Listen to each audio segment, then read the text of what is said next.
Welcome to another edition of Your Impact Attack. That's right, it's your Impact Attack. You guys, you have the Impact Attack. And we are just the curators, we are the moderators, we are the hosts, we are Groundskeepers. the groundskeepers, if you will. And who is we? And who said that? Well, I myself am Jamie Williams, sometimes colloquially known as the Vet, and my tag team partner Brandon is here as always. Brandon, what's going on? Not much, man. How you been?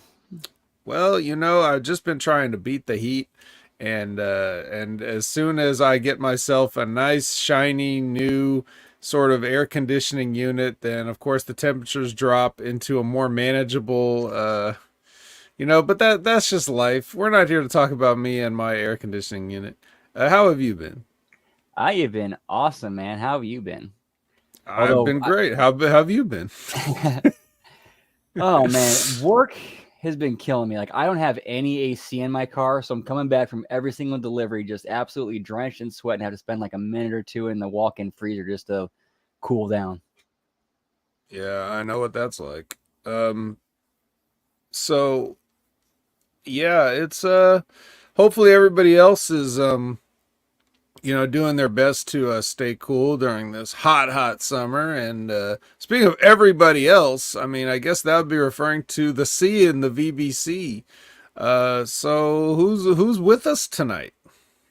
Man, it looks like we got a pretty full house tonight. We got Jerome Hall, we got Lab Rat, we got our homie Lisbeth, Steve Eggert, MV Hitman, Retro Rocket Review, and Buckshot Kid Javi Uchida. How you guys? Scott Woodford, how y'all doing tonight? Whoop, whoop. Yeah. Scott Woodford's a little too sexy, so we have to be careful, whenever we acknowledge him. He is the man that met a moose. So too sexy for the shirt. I might just take it off because it's so damn hot. That's right. Well, let's not get kicked off of YouTube now. Yeah, trust me, they would do that because nobody wants to see that shit. How did this violate the guidelines? Just nobody wanted to see it. Like that's the reason they give you when you appeal your strike. All right, so we got quite a house here. So since we got quite a house, we might as well just get started with some. I guess unfortunate. Let's kick off with the unfortunate stuff. Pioneer Adrian Street. Yes. Okay, we'll go with Adrian Street because we got two. Adrian Street. Yeah. You talk about Pioneer. You said Pioneer. And he was, so for those of you who didn't know, the exotic Adrian Street, big wrestler in the British scene before he came to the US in the early 80s.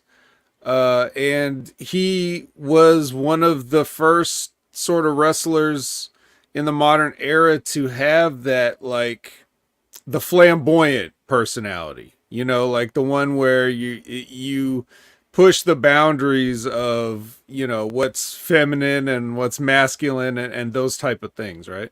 Yeah, think like 80s glam rock. Yes, 80s glam rock with makeup, glitter, putting your hair in little twin tails and ponytails and all kinds of tails and just being ridiculous, basically.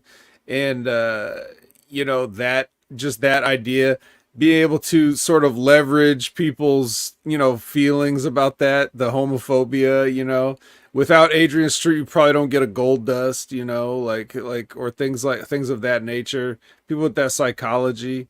But Adrian was like a real, and he kind of had to be, like, he came from a real tough background. I mean, his dad was a coal miner, and he just like, fuck this, I ain't doing that. I'm not following the family footsteps here. I'm gonna do something else. So yeah, he was one of those, like, shooter wrestlers. I mean, he could actually go. in terms of if things got real. And you know, when you're playing a gimmick in those days in the 70s, you had to. Mm-hmm.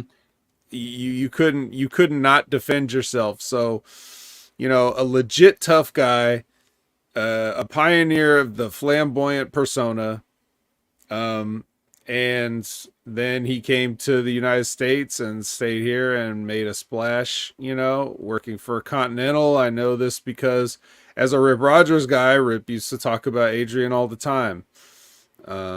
And if you go to, you know, Rip Rogers' Twitter or X or whatever you want to call it, I'm just call it Twitter probably. And then, you can see him. He you know, he was at the gym, of course, recording a tribute to his friend Adrian Street. So you can let Rip tell you in his own words about Adrian Street. I'm sure he'll say more on Wrestling with Rip Rogers this Friday.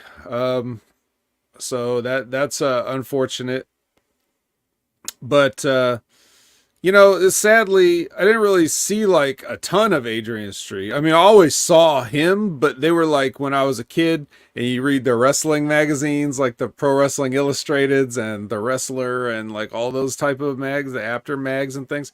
Um, I would see pictures of Adrian Street and be like, "Who's that dude?" Because I'm a kid. I'm watching the WWF. You know, I don't see this. So like he was more legendary to me, and I only saw matches of his like much later as I got older. What about you? What was your experience with Adrian Street? When do you remember hearing about him?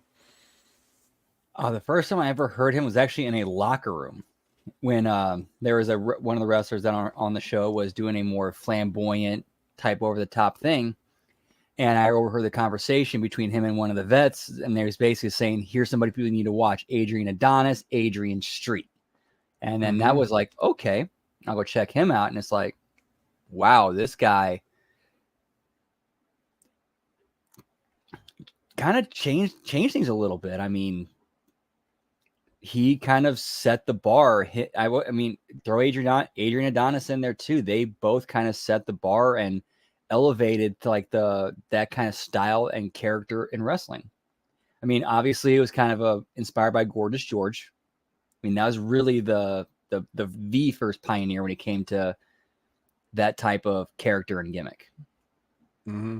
Yeah, it's Gorgeous George was really the beginning of it, you know. He took inspiration from Gorgeous George, obviously. He also took inspiration from the original Nature Boy Buddy Rogers, who was not really that type of character, but just looked so different than everybody else with the blonde and the tan and the robes and the, you know, that kind of thing. Maybe Um, you probably even throw a little bit of Billy Graham in there too with the feather boas. yeah, maybe. Even though Billy Graham came around a little bit, you know, later while he was overseas, you know. But I mean, maybe he's basically, you know, just the kind of guys that would stand out from the regular, you know, dudes in a cloth diaper, you know, with short boots type, you know, that was just a lot of wrestling back then. So yeah, that was, so yes, unfortunately, 82 years old, um, and, you know, I guess maybe complications from a stroke is what they're saying as of right now. So Did you? unfortunate. Oh, speaking of strokes, you hear about the story with Gerald Briscoe? Oh no, I didn't. Now, I was listening, yeah, on the Tony Schiavone podcast. Conrad brought up like over the weekend when they went to the Cauliflower Alley Club or the big thing that happened over the week this past weekend or maybe a week ago. He was sitting next to Bradshaw at a bar. He has a couple of drinks and he literally looks at Bradshaw and says, "I think I'm having a stroke," and then he falls right over. Oh man. Get him to the hospital. Turns out he was just dehydrated. So thank God for that. I was gonna say that must have been it because we would have definitely heard about that if that had happened. So all right, Jerry, slow down. All right, buddy. You know, drink some water. Okay, it's hot out there, like we said. Yeah, if you're gonna be Um, drinking, drink water too. yeah. So yeah, that's Adrian Street.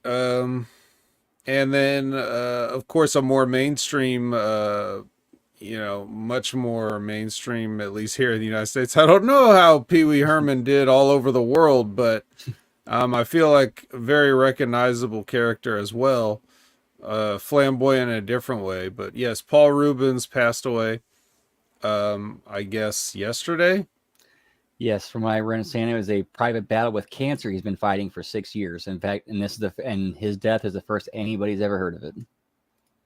Exactly. Yeah. So I mean, shit. What can you say? This is Pee Wee Herman, dude. This is like, we Americana, like American culture. right. And it was. I remember just he's been like, as far as my earliest memories, he's kind of been around, and I knew of Pee Wee Herman like as soon as I was conscious, right? Like I don't remember a time really without Pee Wee Herman, kind of. Um, you know, I don't remember exactly where the character first popped up, but I think he did like it was like a stand-up comedy type of thing, Yeah, right? Or yeah, and then he got the movie, right? from what I understand, it was actually way more adult oriented. Right. Well, yeah, of course. It was something else, and then after the movie that sort of spun off into to a children's show, which I think a lot of people of our generation have sort of grown up and on that. I remember watching that Secret Word, Cherry, Ah! Jambi, Cowboy Curtis, aka Lawrence Fishburne. Um, Phil Hartman was there so too. yep, Phil Hardman. So like that whole weird character I mean, how would you describe that character to somebody that had never heard of it before? Eccentric. Yeah, and that One, doesn't really one of them. explain it. I mean, that covers one thing. I mean, that's where you start. Yeah. So, you know, Paul Rubens, the guy, made a huge career out of just doing this,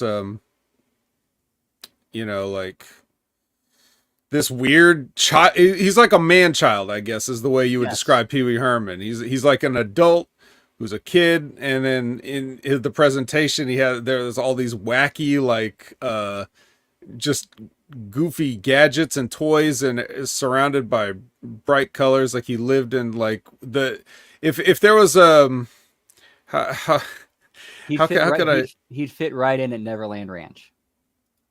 Yes, but even crazier in a way because it's some of the stuff's not possible. Like you can't, like You're not gonna have a headless dude in a box or dude like yeah, a. exactly. That's exactly what I was going for. You don't just get a genie head in a box to hang out with you. Your chair isn't alive. You're you know, there was always like cool stuff like that. Now, if you only knew, you know, and it'd be, I guess it's possible if you only knew the children's TV show and you didn't see any of the other stuff like his HBO special, or if you didn't watch Pee-wee's Big Adventure. Pee-wee's Big Adventure was a different thing, a Tim Burton movie. It may have been Tim Burton's first movie. I can't remember, but this was like, a cool Tim Burton movie that's in a little, it's not quite up to the sort of like creepy, gnarly tree, black and white stripes, everything that would eventually become like trademarks of his, but it had that quirkiness to it. And it was basically just taking this weird guy and putting him out in the world for everybody else to run into him, and going on a series of weird things that that were very entertaining. It's actually a really good movie if you've never seen it, or if you haven't seen it in a long time and only remember from when you were a kid. You'd be surprised revisiting it, and I recommend that you do. Just check this movie out. There's a lot of hilarious stuff in this movie that everybody remembers, like you know Large Marge and you know, also featuring wrestler Professor Toru Tanaka as Francis's butler, which is a great scene. They call me the Uh, spleen. there's like, yeah, so I don't know, but Paul Rubens did do other things. Another funny movie that, you know, I saw this immediately, like upon hearing of his death. Another funny movie that he was in was the Buffy the Vampire Slayer, where that was like one of the funniest, like non Pee Wee Herman characters that I remember him playing. Yeah, Uh, that was a major departure from Pee Wee. right, unrecognizable, and a lot of times he would be like he would you when you'd see him not as Pee Wee Herman, he would be nothing like Pee Wee Herman. You know he was in Um, Matilda too, right? I haven't seen Matilda in so long, but He was what who was he in that? he was one of the FBI agents spying on Matilda's dad. Okay, yeah. So like, yeah, he had a range of things, but you know, Pee Wee Herman was the big, you know, the bread and butter, and then of course that whole thing had to go away because arrested for indecent exposure, and that became a thing. Like, you know, Yeah, you can't. super scandalous back in those days. Yeah, can't really have a kids host with that kind of thing hanging. Kid show host with that kind of thing hanging over him. Right.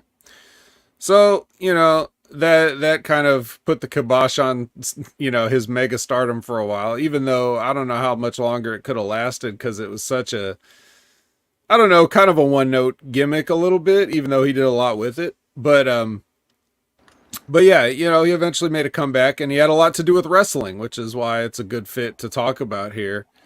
Yeah, I Um, just saw that clip today with him and The Rock. yeah, he did that. He did something with The Rock at, like, was it WrestleMania 27? Oh, I think remember they were doing the guest host thing back in like '09. Yeah, well, I know he did that. That was the Raw guest host. But I think there was a WrestleMania thing. There was a, what was it?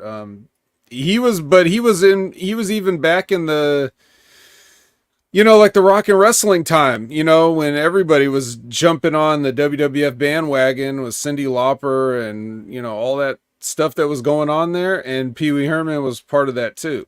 Um, there was you know, what do you call it? The rock and wrestling deal. Yeah, that was, he was a part of that. I think he did something with Roddy Piper, which that is a clip that I need to go back and look at. I need to go see that too. I didn't know he interacted with Roddy Piper. That should have been entertaining. Mm-hmm.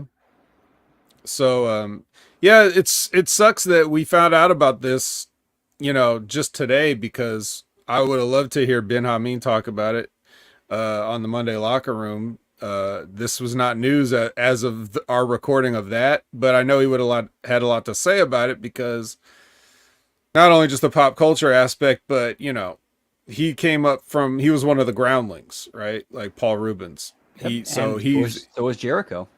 mm-hmm. So all right, well, let's not compare Paul Rubens to Chris Jericho.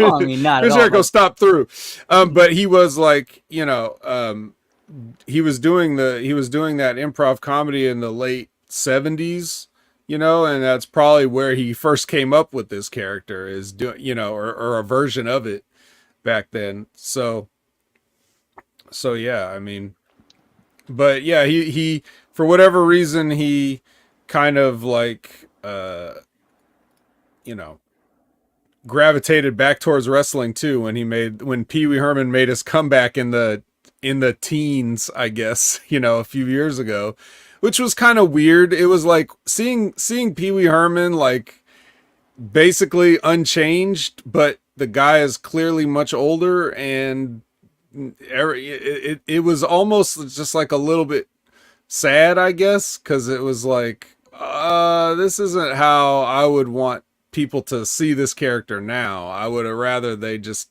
look at it, you know, in the past kind of deal. But when he would show up on Raw to do a guest spot, or like even when he did that, like, what was it? He did some Netflix uh movie, or like a Pee Wee Herman movie on Netflix, and I was just watching it like, what the fuck is this, man? This is, he should have just let this alone, because it's not the same. So kind of unfortunate to try to revisit something and just not, it's just not, it ain't right, you know? But I don't yeah. know. In a weird way, him doing the whole Pee Wee gimmick while looking older in small doses could be entertaining. Like, look at this guy who can't, like, he's clearly old and he's still like doing that. And I think he's a guy who could have pulled it off, but in small doses. Oh yeah, small doses, sure. You know? Um, but it's just like, that's the thing. It wasn't. It was usually, I mean, when he came back, when he did that Pee-wee's Big Holiday movie, like I watched that whole movie and I was like, this sucks. This is worse than Big Top Pee-wee, which was already one of the worst movies ever made. So, but that was just, at least Big Top Pee-wee was actively bad. This was like, it was like a void. It was like staring into a void. It's like you're just watching this movie for an hour and however long it is that you're just watching it and you're like, this is nothing. This is a black hole. Like there's nothing even, it's not even bad enough to be entertaining that way. It's just nothing. It's just a whole bunch of nothing. So that was sad. That's not a good note for the character of Pee Wee Herman to go out on, but anyway, that really just doesn't encapsulate, the man himself. He should be remembered for, the stuff from 40 years ago, which was like a big iconic character. And it's still, that stuff still holds up. It was definitely, it was a product of its time, but it's also out of time because it didn't tie itself to the 80s or anything like that. It just happened to take place in the 80s, but the bizarreness and the sense of humor is kind of timeless, I think. So like even when you watch Pee-wee's Big Adventure today, like I'm sure I'm positive it holds up, if not better than it did. But yeah, so Rest in peace, Paul Rubin. rest in peace, Paul Rubens. And as well as Adrian Street. Yep. So there you go. That is our sort of news at the top. I don't think anything else noteworthy has happened in wrestling again, judging by the Monday locker room headlines. This all sucked. So, we're scraping the bottom of the barrel trying to look for things to talk about. Brandon, is there anything that's newsworthy, noteworthy that happened that you'd like to comment on or bring up or talk about? Not really, other than the rehashing of angle in AEW they already did with Punk in WWE 12 years ago. Oh, the real world's champion? I'm the real world's champion. I've heard this before. I think the Nature Boy said it once, not the one that Adrian Street was inspired by, but the other one. No, that's not interesting because that was exactly what they did with Punk in WWE, where he went over Cena for the title, left the company, and then they made a new champion, and all of a sudden Punk comes back out and says, I'm actually the champ. Right. And the only difference was back when they did that in 2011, they planned it. Yep. This one was not planned. This one was, what are we going to do?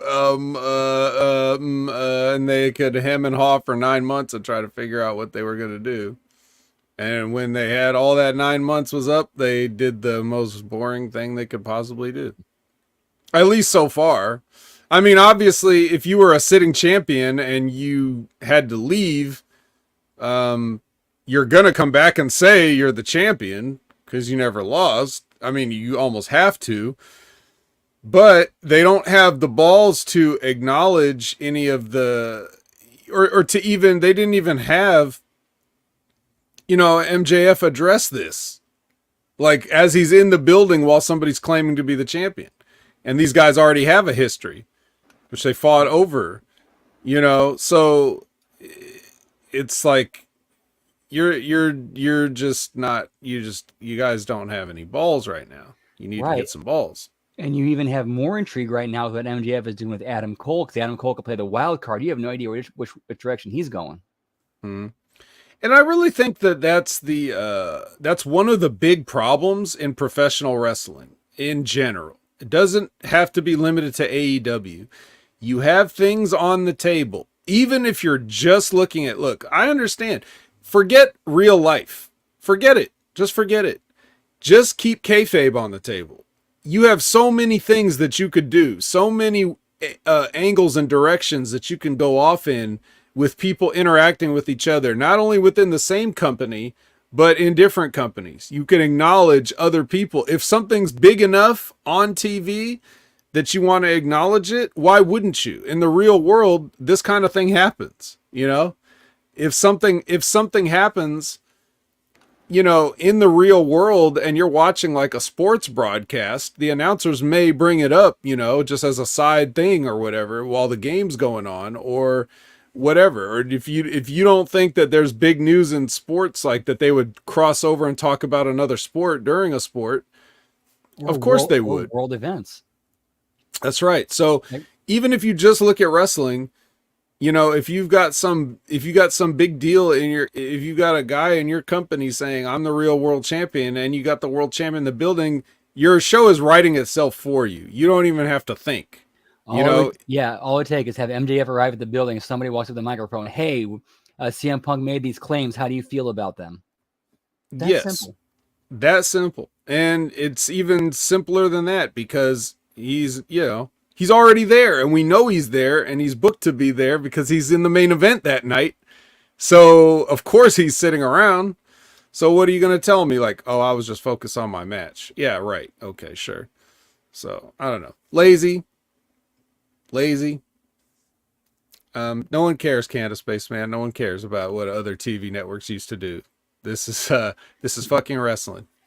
And we're talking about the fact that they won't even acknowledge shit that is happening. Like, you know, I believe it was like Russo brought up the point last week on the Raw review when he's talking about Seth Rollins getting the shit kicked out of him by Judgment Day, including Rhea Ripley, and Becky's not even going to run down there. That's the kind of stuff we're talking about. Right. Like, are you fucking serious? You don't have to even say anything, but if she just runs out just to get a piece of Rhea Ripley, who is the champion, by the way. So even if you didn't want to talk about them being husband and wife, you could at least make the case that Becky is like going after the top dog because she's the man, right? They've actually acknowledged their relationship on the show. Remember the man's man? Of course I remember it, but I'm just saying, even if you didn't, there's still something there, and they still don't do it. My point is they don't do anything interesting or fun. They just do the laziest shit that they've always done. No one's pushing an envelope. You don't even have to be outrageous and controversial. You just have to do stuff that makes sense, that any random person watching this, whether they're a fan or not, would logically go to in their mind first. If the fan goes to it first, you should have been there 10 steps ago. Yep. You have to be way ahead of the fans. Mm-hmm. So, you know, let's see as we get into this episode of Impact, how many times this comes up. But before we do, so I understand that we have you're still running behind, but we have the previous unfinished Punching Up Impact is now finished. Yes. For 2 weeks. This would have been for 2 weeks ago, right? Yes, this would have been the 7/13/23 edition of Impact, which was the Go Home for Slammiversary. All right, well, let's get into it. All right. I will close my eyes to visualize this and not be sleeping. You guys know I'm not. You can tell by the way I'm going off, I'm not tired or sleepy. So. All right, so we do our usual recap catch-up package, go to intro, pyro, and ballyhoo, and then cut to... Ketchup packet? That was a great Chris Farley movie. All right. And then we cut to the announce table where they go over the card for tonight, and they give their thoughts on recent developments. And then we open with an in-ring promo from Deonna Purrazzo. Deonna music and entrance. She cuts a promo on how when she used to be the champ, she had the champ challenge. So she's kind of sort of bringing a form of that back tonight for an open challenge for the Knockouts title in the main event. Trinity comes out with the microphone, and again, she brings up what happens 2 weeks ago and mentions that she's not completely sure of Deonna's intentions. They go back and forth verbally until Deanna invites Trinity to come watch on commentary, and the two share a tense handshake and head to the back separately. Ooh, tense. Like a Mega Powers. Now where it's like you can tell like they're like all it would take is just a little spark and that powder keg's getting set off. All right. And then we go back to the announce table. They talk about just went down and give their thoughts on tonight's main event. And then we go to match number 1, Zachary Wentz with Trey Miguel versus Chris Bay with Ace Austin. Rascals music and entrance, ABC music and entrance. Wentz is up after interference from Subculture. And then we get a Subculture and ABC brawl while Rascals leave.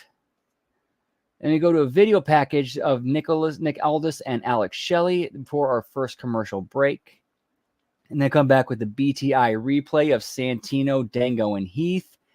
Backstage with Santino and D'Amore. And it goes just like it did on the show with the Rascals entering the scene, and they get shut down for a title shot. And then match number 2, Kevin Knight versus Mike Bailey. Kevin Knight music and entrance, Mike Bailey music and entrance with Bailey up clean. Okay. And then we go to an MK Ultra vignette, which is the same one we saw on the show, for our second commercial break. Come back with the Leo Rush vignette, same one we saw on the show. Follow that with the Chris Sabin vignette, which is the same one we saw on the show, but it would be a lot better than what we saw on the show. Right. And then match number 3, Joe Hendry versus Yuya Uemura versus Kenny King and Sheldon Jean, pretty much just like it did on the show. Then go to our third commercial break. Come back with a new vignette for the Coven, where they cast a weakness spell on MK Ultra, hoping that gives them an edge at Slammiversary. Weakness, eh?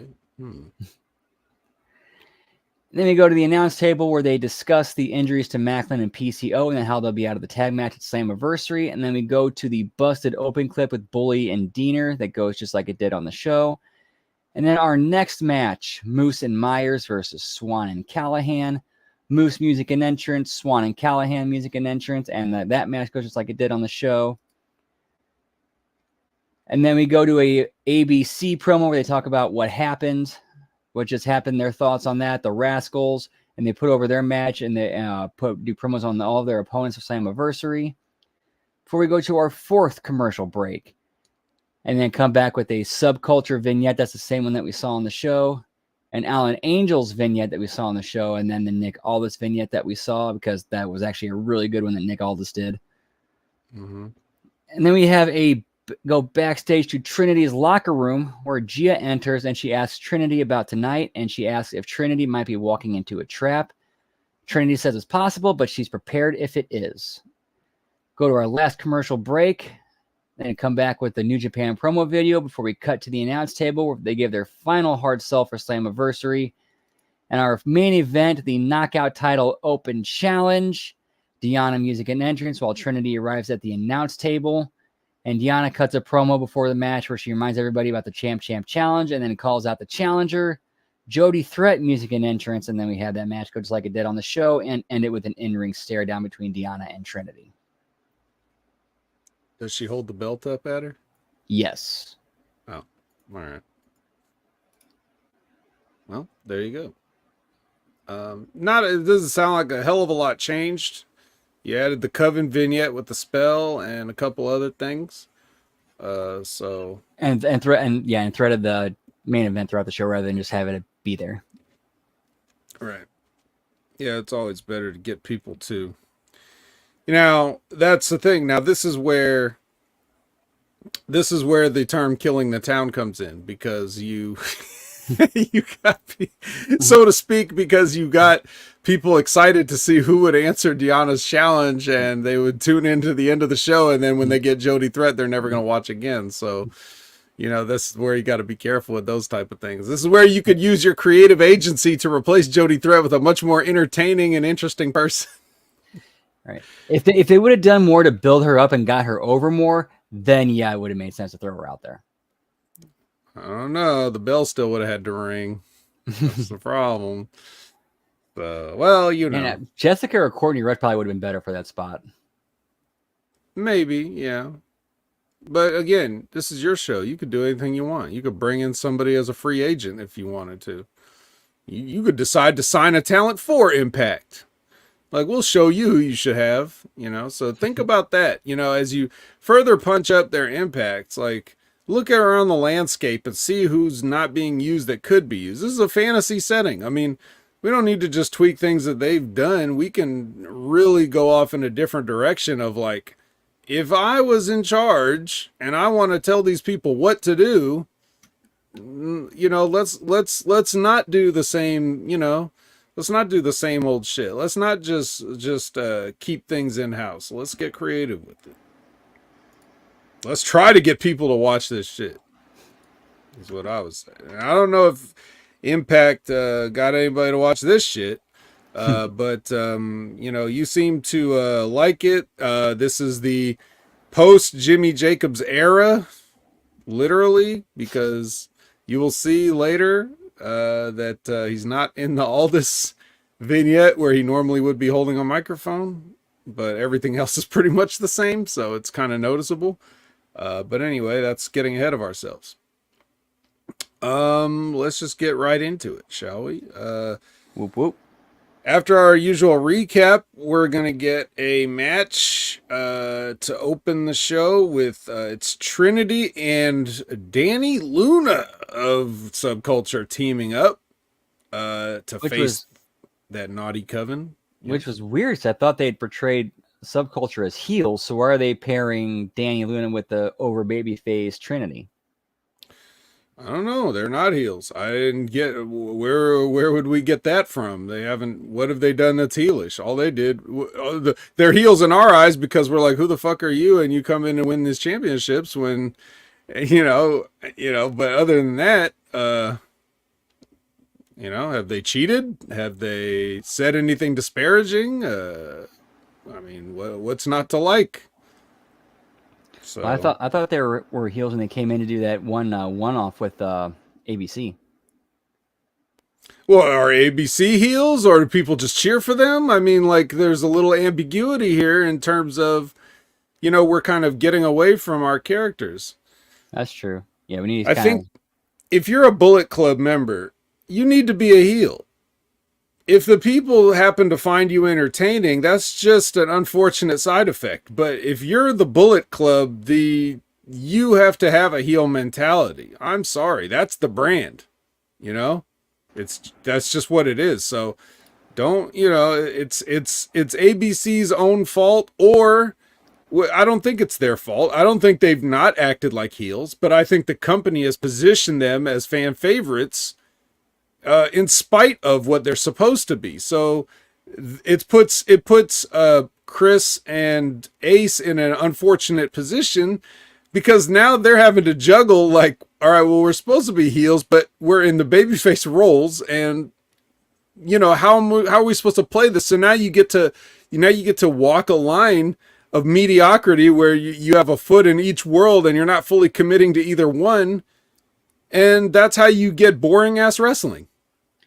I think if they had split them from the Bullet Club and had us go full-fledged babyface, they could be a popular team. Yeah.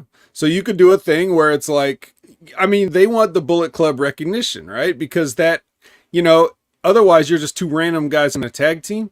If you put the Bullet Club on your gear, and now now you've got a somewhat of an identity or an affiliation, now you can sort of build off of that. However, then you could, if you got hot enough, you could do an angle where you fight the Bullet Club if you have visiting members come in, and you could split off from them and then be your own thing as baby faces. Like, you know what? We're not going to, whatever it is that you do that they don't do. That's what you could do. Or something simple as Jay White walks back in and says, all right, you guys failed. You lost the belts. You're cut. You're done. Right. I mean, whatever you do, just not this, nothing. How about not nothing? How about something? So I just, that's what I would say. But anyway, regardless, it says we have a question here. from space. What does Brandon and the vet think about iced tea? Do make it from dry powder or buy frozen concentrate or just buy Nestea bottles from the corner store and take the plunge? All right, this is the last time we're going to put over this foolishness. Uh, but I don't really drink iced tea, Me either. even though it's a great summer drink. So, well, I guess we don't have any answers for you. Sorry. Unfortunate choice of question for your last question of the night. Should have made it a good one. That's like getting like pork and beans for your last meal on death row. Oh, But you could have it with Dusty Rhodes if the timing's right. Uh, so, if you will. yeah. So anyway, it's like I said, in case we forgot what match this was, it was Trinity and Danny Luna versus the Coven. I did notice that Trinity got a good little hot tag and a comeback. And she pinned Taylor Wilde after a Bubba Bomb into a roll through like cradle thing, whatever. I don't know how do you describe that move. You know the one where you do the thing. So she won, and then Deonna came out and she's like, "I want my rematch," and then that's basically it. That's where we go. It's basically like kind of like the end of your punching up Impact, except the beginning of this show. Yeah, that was a really weird. Like, Deon's came out and said, "Oh, by the way, we're wrestling at Emergence," and then just left. Like, that's it. Yeah. Scott D'Amore just informed me. Yeah, so there it was. Any thoughts on the match and the setup and the lead into Emergence or whatever? I mean, it was an all right match. I just thought it was kind of uneventful. The announcement of the rematch. Right. And, at least they had a champ, go over. Very true. And the new champ, too. Right. I forget what is the. This is how bad my brain is because titles mean so little. I don't remember if the Coven is even still the Knockouts champion. They're not, right? Right. They lost to MK Ultra. Got it. Okay. Which you wouldn't even know. You wouldn't even really know from this show that they won it. Let's see. The most professional wrestling gods confront Lio Rush in the hallway and are like, "Hey, what's up with last week?" And then Bully Ray joins in and he's like, "Hey, what's up with last week?" And then they basically give him the ultimatum, like, "You're either with us or you're against us, and we need an answer by the end of the night." So once again, we are doing the most lazy wrestling cliches that we could possibly do. But on the plus side, Moose appeared and spoke. So, life is a give and take. In more than one segment tonight. Mm-hmm. Yeah, that's true. That's true. But yeah, I mean, that's basically it. It is really not much. So I guess next is Zicky and Swinger. They're on the way. They're with you're using their WrestleMania 3 mini cart. So we had the Dango vignette. Oh no, I'm just talking about this is right before commercial where they show them pushing. Yeah. And then we have the after the break we get the sort of the Dango and the Bravo vignette after they sort of show what happened last week. They recap the running into Johnny Bravo's helmet and everything. So basically they do their little another funny, Dango skit, interview skit, vignette, whatever you want to call it. And I laughed out loud at the Vietnam comment, the Vietnam bit. Right. Yeah, this man was in Vietnam. Yeah, I was there on vacation for 6 days. Yeah, this man spent almost a week in Vietnam. Right. That kind of shit, that's pretty good. But what we ultimately take out of this is that he is now, John E. Bravo is now the personal security for Dango, Alpha Bravo. And Dango may or may not be dating Santino's daughter. Yeah. May or may not. Or it could just be him. Or just went to Applebee's. Yeah, her favorite appetizer is the shrimp. Yeah. Oh shit. And Society Reviews asks if Courtney Rush is still fat, and no, not really. She's back in shape. She's back in shape. I think, unless she got fat again. And then we get the match Swinger versus Dice. Okay. The best part of this to me was that Zicky wheels him out on the cart and then runs back up the ramp off camera. Like, they were smart enough to do that. Like, you see him pushing him out, and then Swinger finishes his entrance and gets in the ring. And while he's doing that, and the camera's on him, Zicky runs back up the ramp, and then comes back out to his full music and entrance to make his own entrance. How much you would bet that was those two? Like, hey, let's do that. Yeah, it's got to be, right? The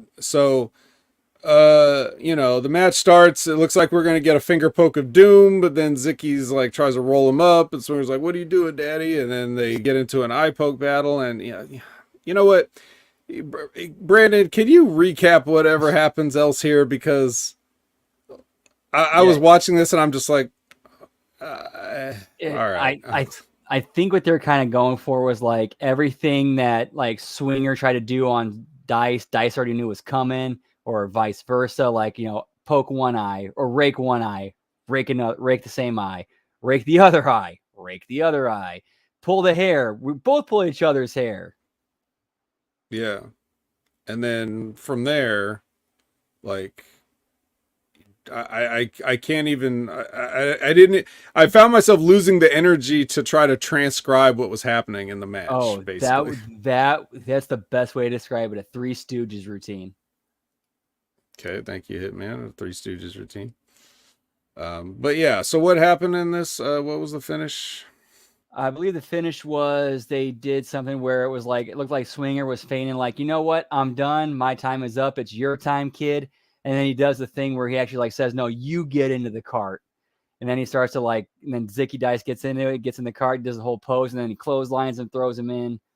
I forgot what the actual finish was, but I know it was ended up Swinger going over. Yeah. That clothesline was weak as shit too. It was. Like, I know the gimmick is that he's a soft old wrestler, but like, hey, come on. Come on, you can lay that into Dice. Because he has to sell this. Like, I know you guys are making a joke out of wrestling, but like, can you at least can you keep the physical part somewhat believable in addition to the comedy? Like, I don't know. It's embarrassing. So that's one of the reasons why I've never, I can't enjoy Johnny Swinger, because he's doing a gimmick that's exposing the business and making fun of it, which is fine in a way, but like the way Dango's doing that is more in line with something acceptable. And Swinger's just so shitty, like, on purpose. Like, I don't remember him ever being this bad, and I don't know if it's just that he's lazy and doesn't care, or if he's really trying to be that bad on purpose. Like, if he's trying to have worse matches than like Britt Baker and Taya Valkyrie or whatever. Like, I don't know if that's his, like, if he's trying to look like he's the shits. Like, is that the level of his genius? But it's still bad. Like, you shouldn't do that regardless. I mean, who am I to tell Johnny Swinger what to do? But I'm just, that as a fan, it disgusts me. As a worker, it disgusts me. No, I'm definitely with you. Like, the physicality should always be kept believable at all times, unless you're doing a clearly, like, unless they're trying to portray that two people are working together to try to fool people, unless that is the angle. Yeah. Is MLW more watchable than Impact? It depends. It's like, you'll probably see less of this corny shit on MLW, but they look like they have no money. So there's that. Dude, Um, that lawsuit though, it sounds like it actually got some legs because Jerry McDivitt bowed out of it. really? Well, good luck, MLW. Like I said before, like Court Bauer used to work at the WWE. I don't think he would push forward for something that he didn't think there was something to it, because he definitely knows how they work and what they do and how they operate. So it's like, it's not just a sour grapes. It's just legit. And the only people that would act like he's just doing this because, you know, just to get attention or some shit like that, they are just WWE marks. Only those type of people would say that. Right. Like for the case to make it as far as it has, considering like every other case like this has been shut down, says like they probably have evidence and it has legs. Oh yeah. Well, it's. I mean, it's right on the surface. It's proof. You know. You know. So like the WWE does not need to be making deals with, you know, Right. companies that are working with MLW. They have no interest in that other than to Shutting out fuck with somebody competition. else. Yeah, Exactly. it's not competition. So it's like, that's the thing. It's like on the surface, the WWE act like they're above everybody else, and then they're out here selling for all this petty shit. So it's like, you know, that's how they expose themselves. So Let your product speak for itself instead of trying to shut everybody else down. yeah. All right. Well, speaking of shutting down, on BTI, Yuya Uemura pinned Kenny King in a tag match. So now he's got a rightful claim to a digital media championship match. And I have so to we ask after seeing this because I heard a very familiar voice on commentary. Was that Denise Salcedo? was it Denise Salcedo During on? BTI, during that BTI clip. I don't know. It sounded like her. I'm like, is she doing stuff with them now too?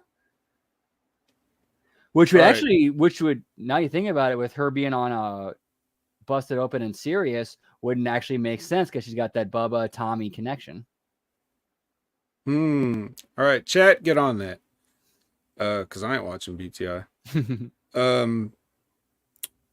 So yeah. So anyway, we go to the back, and Santino is trying to work out what he should do about this situation. And Joe Hendry's there, and Yuya's there, and Yuya wants a title shot, and Joe Hendry's like, "Hey, you know, what about? Hold on now." And then, anyway, it ends up in a triple threat with these guys just all being entertaining. So, what'd you think of this? It definitely looks like that we might be seeing that Joe Hendry heel turn we've been kind of talking about. He's gonna take it out on poor Yuya. Yeah, I like this segment a lot. Because it looks like Yuya's finally starting to get a push because this is the most character and personality that he's shown since he's been there. So like, all right, kid, you finally, you got your time in. We're gonna finally start doing something with you. Yep. Well, let's see. I don't know how much time they have left, but let's see. See what they're able to do. Can Yuya win the digital media? Can he be a digital media champion? I don't know. We'll see. Can anybody do anything with the digital media champion? Has anybody been checking on Kenny King's social media to see if he's doing anything with this championship? Todd Brantley believes in a Joe Hendry heel turn. Yeah. So we get a Nick Aldis promo without Jimmy Jacobs. Like I said, it's just the same exact backdrop and music and everything, except he just talks to the camera and cuts a good promo like he always does. Short and to the point. Mm-hmm. Labra wants a belt to test. Then we get all right, next is just, it's seemingly out of nowhere. I mean, it's not out of nowhere, but it's like they didn't, I don't remember them mentioning it earlier in the show, but we get Giselle Shaw versus Masha Slamovich here. You know, they the ends with it ends with the jump up distraction leading to a series of weird events that lead to a denouement, and Giselle Shaw over Masha Slamovich. But I just have in my notes, good ass match. So we spent a lot of time talking on the Monday Locker Room this week about the infamously bad Britt Baker and Taya Valkyrie match, which I've already referenced once, and how they've been, how that played out and all the stuff around it. But part of the problem in general is there's just levels to the way people actually approach their matches. There are the people that will plan out everything and they will go over everything in detail and try to memorize this thing. And what happens is when something goes wrong or something is forgotten in the match, we know this from experience, Brandon. If one thing gets forgotten, it's like a house of cards. It's like you ruin the rest of your match because you're constantly thinking of like, this isn't what we wanted, or we're missing a spot that we should have done here. So now I'm trying to concentrate and remember, and it's all visible. So you can see that the people are trying to remember and they're just going to the next thing and the next thing and the next thing. And they forget about having the character and they forget about having reactions, they forget about actually reacting to what's going on in the match as if this is really a contest. That's the illusion that we're trying to create, that it's you versus me and I'm reacting to what you're doing. So even if I'm remembering how I'm supposed to react ahead of time, I'm still supposed to look like I'm reacting in real time. Okay? So then there's the people that have the ability to go out there and they know what's supposed to happen basically, and then they can fill in the rest. Like, we got a few spots we need to hit, we got a few a few things we need to get over in this match, and the rest will fill in the blanks. There's no way you could convince me that Masha Slamovich and Giselle are not the latter category of people, because they look like they were fighting, right? Yep. And what's the difference between those two and everybody else? Well, let's just say, without getting too controversial, Giselle Shaw has a different, maybe, how do I put this without getting canceled? Let me just go to Masha instead, and then maybe you guys can start with Masha and work our way. You guys can infer what I'm trying to say by what I say about Masha. Masha goes around on the indies all over the place, and she does a lot of deathmatch shit that I don't like. But what she is doing is she's mostly wrestling dudes. I'm going to go ahead and say it looked like two dudes fighting. Okay, Brandon said it. But Masha wrestles dudes. But at the same time, though, we can say that about any woman. Like, this woman wrestles like a man. She wrestles like a man. I think, like, on the Raw review this past week, they were talking about how this match between, or not this past week, but a couple weeks ago, about how that match between Rhea Ripley and Natalya looked like a fight and a match that two dudes would have. Yes, absolutely. So what I'm trying to say is, when you have repetition, either as or with the more physically inclined gender, I guess, it sucks that it has to be this way, but that's just how it is. Now, that's not to say that women that wrestle women can't be good. It just means that there's more times where you're in there with those ladies who are trying to remember their match and what happens next, because there's an extra pressure on them to perform at a different level. Like, we can't be divas and bra and panties anymore. We have to actually have wrestling matches. That's the expectation. So some of them are trying to remember their match. some of them are workers. Masha's out there. She's a worker. A lot of the time she's in there with dudes. Probably a lot of the dudes she's with are rotten, you know, because if they're on the indies doing death matches, they're probably fucking rotten. But she's getting the reps in and she's probably making them better. She's the iron that's sharpening them rather than the other way around, but she's getting her reps in and she's working stuff out. So when she gets in there with Giselle, she already knows what to do. Giselle knows what to do.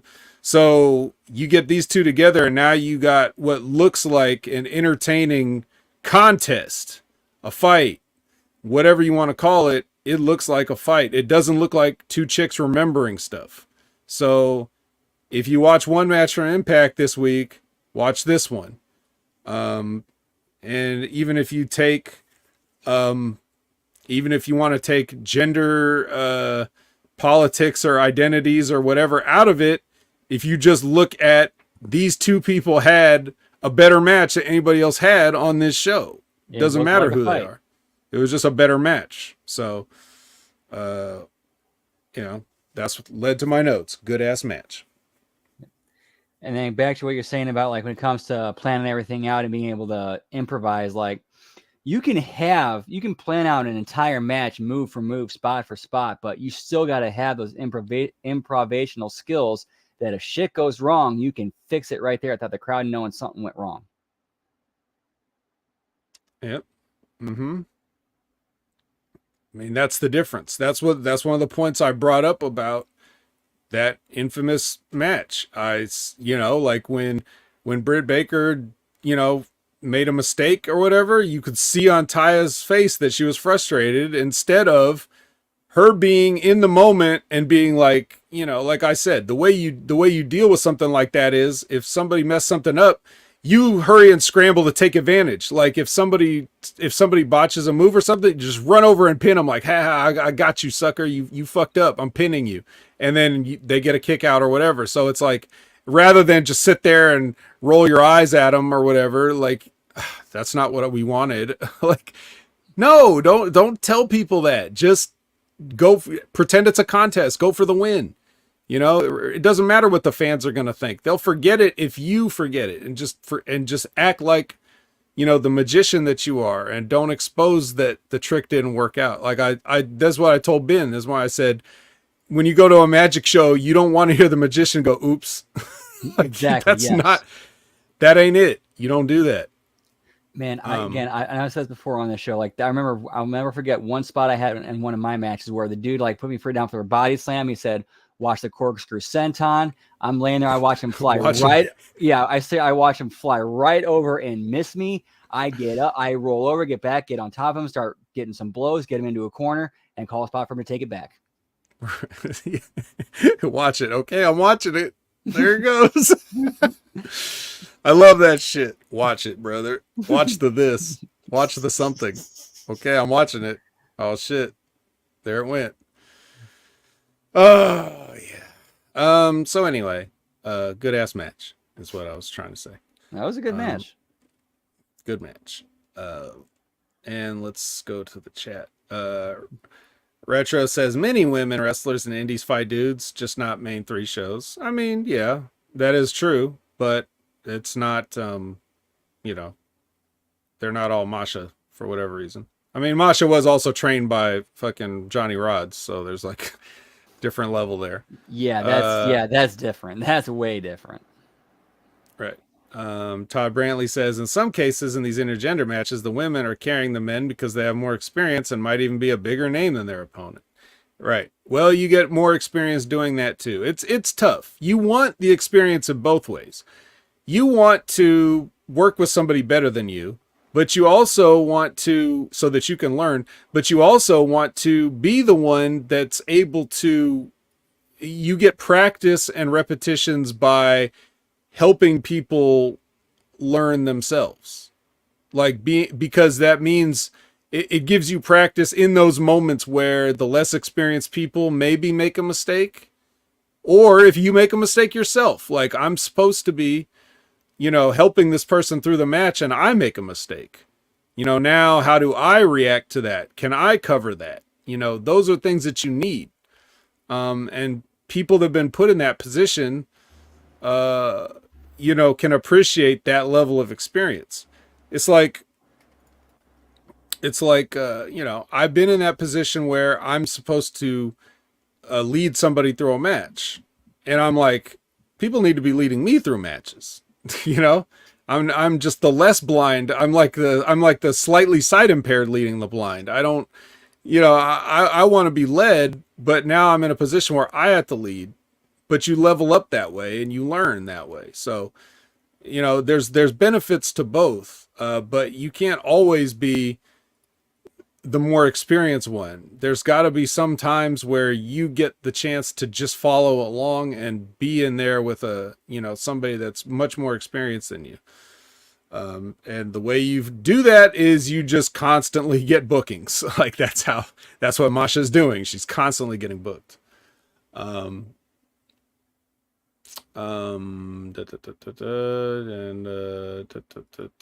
else was I going to say? Todd also says when Deanna Praza was being trained by Rip Rogers, she wrestled men. Well, yeah, that's how we did it. Like a lot of times I was in there with divas, like I was in there with Kelly. I was in there with Alicia Fox. I was in there with what's her name? Katie Lee Burchill. Several women in training passed through. Maurice. Like I got my hands on all of them. and and so like that was just how Rip did it. It was equality, like you're just going to have to do this. We're just going to treat you as you're just another trainee. We're not going to say you're a woman trainee. We're not going to say you're a diva trainee. Rip is famous for saying this ain't fucking diva practice. Which he usually would say in reference to just the guys being taking it easy, like during drills and training and stuff. He'd say this ain't fucking diva practice, and then actual divas showed up, so that was fun. But yeah, that's just how you should. I mean, that's how anybody should be trained. Anyway, but then once you get off of that, what is training these days? Do you learn how to take a few bumps and a headlock, and then you're just out there on your own? I mean, who knows what the indies? It's all over the place, right? I mean, Brandon, you must have seen a ton of indie-rific stuff in your time, right? Of people that are just like, I barely got trained. I'm on this show. Man, the thing that keep coming to mind is like the super kicks or the hard shots to the head where you bounce off the rope and just fire back. Like, no, that's not how this works. Yes. All right. Well, anyway, here's Jake something. Speaking of not how this works, we already had this guy in Impact, and we're doing vignettes now. So you're saying that we've already forgotten him, and he needs to be reintroduced. I guess so. But it works for me. Like if you want to talk about Jake something, these are doing a pretty decent job, I guess.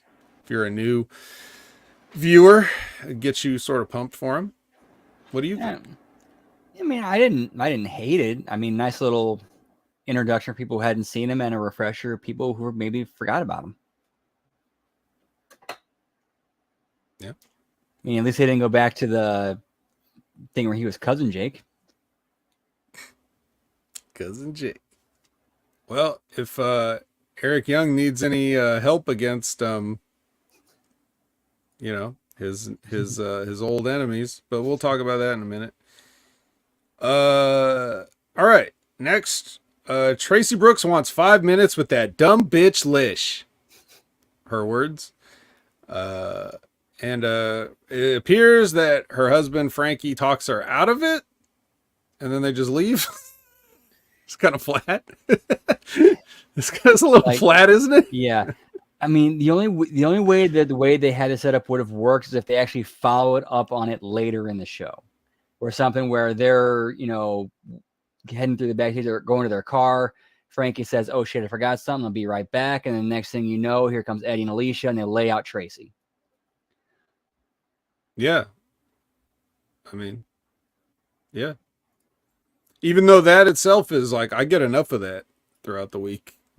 I'm just really tired of people just getting beaten up, and that's just accepted, like in a workplace. I get that your job is to beat people up, but that's supposed to be a contest for money in front of people. And people always getting attacked backstage and nothing ever happens except more backstage attacks. And it's just annoying.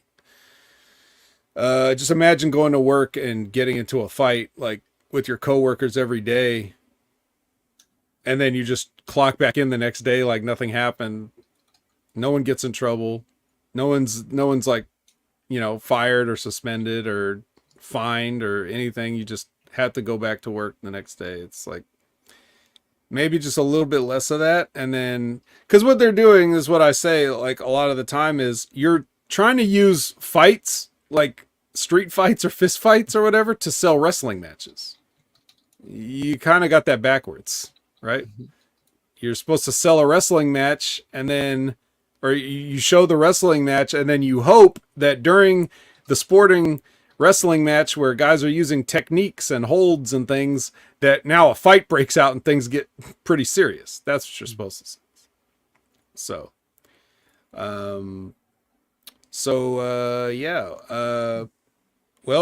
Brandon, do you need to step out for any reason? No, I mean we can as long as we can finish it up. I just gotta get there a little bit quickly. Gotcha. All right, let's do it quickly. Moose and Myers versus Time Machine. Myers is okay. This is great. You want to talk about Alex Shelley not really knowing what the business is or how to, dude. Myers got pinned in the middle of the heat. Yeah, like he's getting heat on Alex Shelley, and he's just like, nope, crucifix, you're getting pinned. Yeah, that was no hot tag, no comeback. I mean, the only thing I could think of is maybe like sell like, hey, a finish can happen at any time, but that was just so awkward. The timing of that, just like, yeah, roll up 1, 2, 3, like, huh? Just absolutely ridiculous. Yeah, and then everyone hits the ring one at a time. Bully Ray comes out and they start beating people. Then Josh Alexander comes out to even up the odds. Then Leo comes out and he makes his choice. So he's with the bad guys. And then Sabin comes out, like the big return of Chris Sabin. Like he's been gone for what, 1 week? Like, yeah. Da, da, da, da, da. Yeah, the sparks came out. He breathed the pyro while his friends were getting their ass kicked, and then he made his way to the heels run off here. So, there you go. Fuck it. As soon as Chris Sabin shows up, we got to take a hike. We can't do this anymore. You got 3 giant dudes and Leo Rush, and then Chris Sabin comes out and they're like, let's get the fuck out of here. Sure. So yeah. Flashback to April 10th, 2014. Eric Young pile drives his way to the TNA title over Nick Aldis. What a great memory. I wonder if that's foreshadowing anything. I mean, and now we're not smart move to go ahead. Smart move to throw it out there to kind of just replay their history, and like that was their biggest moment they had together was Eric Young taking the belt off him. So we go from that to last week's BTI. So we're not even content with just this week's BTI. We got to go last week. We show Heath giving Angels the last call, presumably after Angels won a match. So, hey, congratulations, Mr. Angels. You won a match. This is great. You finally, your betting on yourself is paying off finally, I guess. And then we get an Angels promo with music underneath. Okay. And this is where Alan Angels says the line, I could understand why Heath would bang me from behind. Yeah, I can understand too. He's a much larger man than you, and if this were a prison situation, also a lot tougher going in from the front too. Way tougher. Yeah, it's way tougher. The access is just not as. But I feel like yeah, I think there was no accident. I don't think a human being could say this sentence in a pre-recorded segment and be like, I'm fine with this, if you didn't know exactly what you were saying. So there you go. Jerome Hall's like, wait, what? No, yeah, he said it. Right there. Fail. Speaking of angels, bang! Bang! From behind. Speaking of angels, what is a celestial rock star, says Todd Brantley. Yeah, I don't know. I mean, well, one thing, no, yeah, I don't know. I mean, stars are celestial by their nature. We use the term stars to describe a person of fame here on Earth. So maybe he's just trying to say that not only am I famous here on Earth, but I am a celestial being and I'm an angel because my name is Angels. Well, I'm multiple angels. I'm not just one angel. I'm angels. And I could understand why someone would bang me from behind. All right. Last week, the Rascals spill popcorn and bottled water in the parking lot. True heels. And Mike Bailey gives them some earnest advice that if they would just stop being assholes, and I'm paraphrasing here, Mike Bailey would never say a curse word, then maybe they would get by on their talent, and people wouldn't, treat them like they're assholes, I guess. That's basically what he said. Which leads to, that was last week that happened. We didn't see it because it wasn't on the show, but apparently it was on social media. So maybe one of these guys should be the digital media champion. So this week we get Zachary Wentz versus Mike Bailey. My notes for this one is a kicky. It was a little kicky, this match. A lot of kicking. Trey Miguel be cheating. He gets ejected. And while the referee is making absolutely sure that he's leaving, Wentz spray paints Bailey in the face and hits him with the Snavitz and goes over. And he does this thing again. He does that thing again. Yep. Which, if you saw Wes Lee on what was it? Great American Bash on Sunday night, he did that too. So again, I have to believe that that's a reference to the Little Rascals movie from '93, and they're the Rascals, so connection. Yeah. And there you go. Like if you go back and watch it, you'll see them. You'll understand like what that's from. So there you go. Any other thoughts on this match? I mean, it was alright. I mean, I think they need to do the spray paint more off, or they need to find different ways to use the spray paint. Or but then again, how many different ways can you use it? I mean, how many different ways can Jeff Jarrett smack a guy with a guitar? Really, just one way. I mean, I guess you could like just spray paint them in the chest, and when they look down, like what the fuck, and then you just kick them in the balls or something. But it's kind of no point in that. Yeah, spray like do like a little piece of art on their chest. So, yeah. All right. Well, main event: Eric Young versus Nick Aldis. Eric Young has a new entrance. He's got a new mask, so he's still basically doing the same gimmick, except he just has new music and a new package and everything, and he's got a new mask. This mask is the Doctor Doom mask. Can Disney just sue him already and get this over with? Like they even flat out said it on commentary about reference to Doctor Doom. Yeah, as if we needed the help. Thank you very much, Impact announcers. We have no idea who this iconic face is. Pile driver again. See ya, Nick Aldis.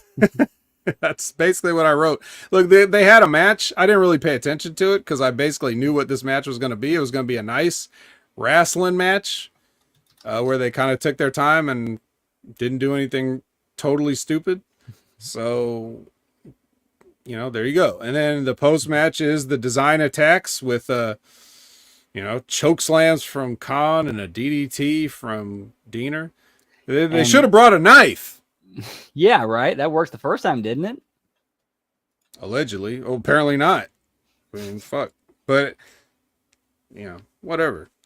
So we're just going to go right back to it. And I guess you have to. But yeah, I mean, you got to address that. Yeah, you have to, but I also just don't like it. So we're stuck here, I know Impact bases all their decisions around what I like. So I'm just telling you that I don't like it. and I hope they get it over with as quickly as possible. But this is probably going to turn into a Eric Young and Jake something versus these two fucking guys, which is, you know, good matchup on paper. If you look at, you know, size wise, something matches up with Khan, and there you go. And it was actually a decent match between Aldis and Young tonight, or the other night too. Oh yeah, yeah. Not that I was gonna watch it, but I mean, I could feel that it was good while it was on playing in the background in my house. I could feel that they were having a nice match. So I would expect nothing less from two great veterans of the sport. Any final thoughts on the show? Oh, and to answer Jerome's question, no, I don't remember seeing any lighting tonight. So at least looks like, at least for tonight, we're winning that war. We won that battle, but we'll see what happens next week. Yeah. We'll see. Was the lighting a Jimmy Jacobs thing? Did he take the lights with him? Like, is this now? We're going to see how the show shapes up in the future. Well, actually, remember my theory about D'Amore was the one who took him out? He's back in power. When was the last time we saw him? Yeah, there you go. I mean, things to keep your eye on. I mean, if you're going to watch this show, you got to entertain yourself somehow because you can't be guaranteed. But we did get a good solid match from Eric Young and Nick Aldis. And we got what I think was actually an even better match from Masha and Giselle. So and we had we did get those. And we had a great entertaining vignette with Dango and Johnny Bravo. Right. So if you can, if that's 1, 2, 3 things that you got good out of the show, I guess that's a pretty good Impact show. So we'll give them a tentative thumbs up, or at least I will. And we will all, one thumb, which is one thumb, and it might even be like for me, it's like an Orange Cassidy, like. Yeah, I'll give you that one. Like, okay, a little orange. Yeah. I guess it's good. Whatever. Anyway. That's that, and let's see if you give us a thumbs up, because we're going to tell you where you can follow us, find us, and keep up with us. Brandon, you first. As always, you can find me on Twitter, or I guess X now, at Transarchist Tia, as well as twitch.tv/Miss Tia the Transarchist, and always on Substack at HMG Brandon. All right, and that way you can follow along with Punching Up Impact. So, where can't you find me? You guys are probably tired of me. I'm too many places. Last week, I almost completed the 6-pack challenge, but I instead won the Fatal 5-Way and appeared on everything from Monday Locker Room, Impact Attack, Wednesday, Next Level Wrestling Review, Light the Fuse, Collision Wreckage. Just too much, man. Shit, man, too much. So, you got enough of me. Opinion Haver everywhere is the social media tags, including Twitch. You can find me there. Brandon's doing raids. I'm doing all kinds of different weird stuff. Tomorrow's $2 Tuesday, or not $2 Tuesday. Tomorrow's True Crime Tuesday. So we're gonna get back into Sherlock Holmes. We're gonna do that. Oh yes. There's what's in that pipe? Some Coke in that pipe. This Coke laced pipe. Climate change. You can see Steve Eggert at Collision on Saturday. Oh man, whoa! All right, there you go. I'm gonna see my man Steve on Collision. Bring a sign or something. We can identify you. So yeah, that's pretty much everywhere for me. Of course, you got Wrestling with Rip Rogers. You know, they were on the road. And definitely, that caused some issues with the broadcasting, but it's fine. And I'm sure that this week, if they do a show, Rip's going to have a lot to say about Adrian Street. So check that out from a guy who worked with him, and Adrian Street said was his favorite program he ever worked in the United States. And then of course, Stevie Richards. My God, Stevie Richards' channel. Have you seen this wrestling analysis channel? It's already up to like 17,000 subscribers. I thought it was all on the Patreon. I was not aware of that. I'll have to check that out. His YouTube channel has 17,000 subscribers. And his Patreon, I don't know how many patrons it has as of right now. But as one, I can tell you that the content on the Patreon is different than the content on the YouTube. So if you are keeping up with both, you're getting double the content. But if you're only doing one, you're still getting unique content. So this today, he uploaded a breakdown of the finish of the Darby Allin versus Minoru Suzuki match from Collision, which was a great match as well. I really enjoyed that match. I love both those guys. And Stevie breaks down a lot of things. And I was just so happy because all I ever hear when, when wrestling analysts talk about guys like this, most of the time what I hear is, oh, Darby Allin's skinny and he does stupid things. And Minoru Suzuki's old and I don't care about Japanese wrestlers. I don't care. He's old and he looks like shit. So like, that's all I ever hear about Minoru Suzuki or Hitman talking about his haircut or whatever. But if you watch Stevie Richards' Patreon video, like he breaks down genius things that these guys do in their match. And he breaks it down in a genius way. So it's well worth the money for the Patreon. But even if you don't go to the Patreon, just check out the YouTube then. 17,000 subscribers in such a short time. This is big. And wrestlers talk wrestling. People are going to listen. So it's actually been blowing up a little bit on wrestling Reddit. Like when he did the Tiger Driver, the Tiger Driver 91, people are like surprised, like, holy shit, somebody breaking this down like an ESPN analyst. Like, this is the first we've seen. This is amazing. It is. And it's a good thing because he shouldn't not love wrestling, but that's the feeling I got for him for years now. But doing something that like this that he enjoys can remind him, hey, not everything is a bad experience in wrestling. You know what I mean? Like, you did fall in love with this for a reason and you dedicated your life to it for a reason. And the WWE has a way of making you hate wrestling. And so I'm glad that he's able to find a new way to, have a spark and passion and enjoy what's great about wrestling now by doing this. So you guys should partake of that and feel that spark with Stevie and enjoy it and look at wrestling in a new way. He's doing what I wanted to do or what I try to do for you guys.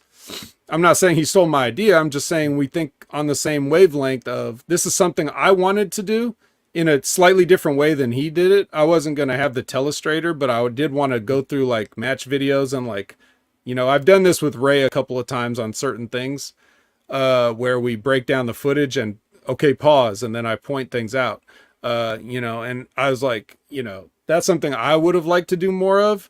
And the fact that Stevie's doing it now and adding his Vibe board with the Madden telestrator style and everything like that is even better. So I'm very happy that he can do that. So whatever, check it out and check out everything else he does from Big Fitness Show podcast to, Stevie Richards Fitness, everything. Check out Stevie Richards. And the best part about Stevie Richards is that he does it. His heart's in the right place and he's doing everything with the best of intentions. That's right. And that's what we need more of. We need more of that in wrestling. We need more of that in the world. And so if you need more of us to talk about Impact, then you'll have to wait till next week because this week is over. So for Brandon, I'm the vet and I don't have a sign-off line.